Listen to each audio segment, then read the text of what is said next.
This is Wisconsin Tonight. Here's Carol Meekins and Mike Jacobs.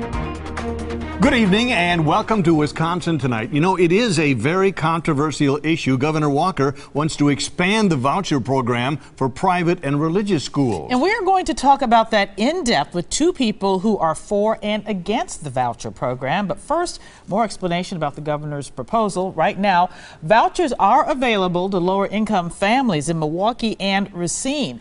Now, the governor is proposing expansion of that to 7 more school districts, including Waukesha, West Allis, West Milwaukee, Kenosha, Sheboygan, and Fond du Lac. For those families whose sons or daughters are in line to go to a school that's failing to meet expectations, we believe they should be given a viable alternative. In a city in Wisconsin that's considering voucher expansion, consider this. It will increase your property taxes. It will drain your public schools of funding. The governor has gotten pushback from some in his own party. Walker vows to negotiate a voucher school plan that everyone can agree with. And for more perspective, we brought in both sides of the school voucher issue. Joining us now, Terry Brown, who is the Vice President of School Choice Wisconsin, and Democratic State Representative John Richards of Milwaukee. Thank you both for coming in this evening. Thanks for having us here. Am I going to need a referee's jersey and a whistle here? Or Well, we'll have a good discussion. It's good debate. It's good. Representative Richards. For the kids. Of course we're going to have a good discussion. Why do you think this is a bad idea? Well, the funding doesn't work. One of the big problems that we have with school funding is that in the last budget we had the largest cut in our state's history to our schools.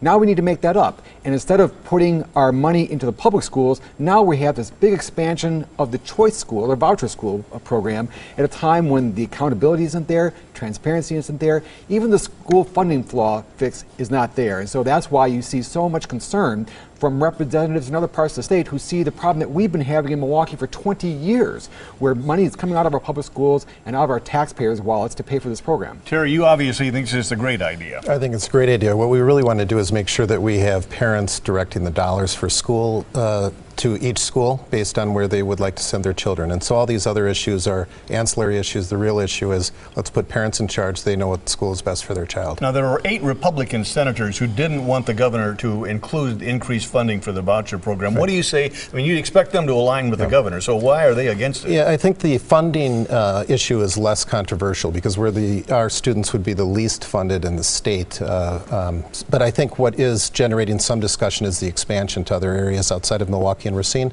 And I just don't think the senators have too much to worry about. If the districts are in good shape, nobody will leave.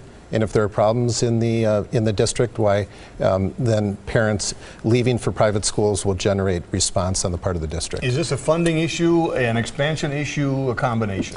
Oh, it's a combination. I think one of the big problems is funding, and I'm very concerned the way that we have the funding flaw in Milwaukee that still isn't fixed. Even after all the talk, after everyone has come out and said they agreed that there is a funding flaw, still no fix. And now that it's going out to other parts of the state, and I'm also concerned about the students coming back into MPS, or Milwaukee Public Schools, from the choice program, which does happen, but the funding doesn't follow them. And so right now we have the voucher schools on one track, the public schools on another track in terms of funding, and those two are not harmonized. I'll tell you one example where it's a real problem.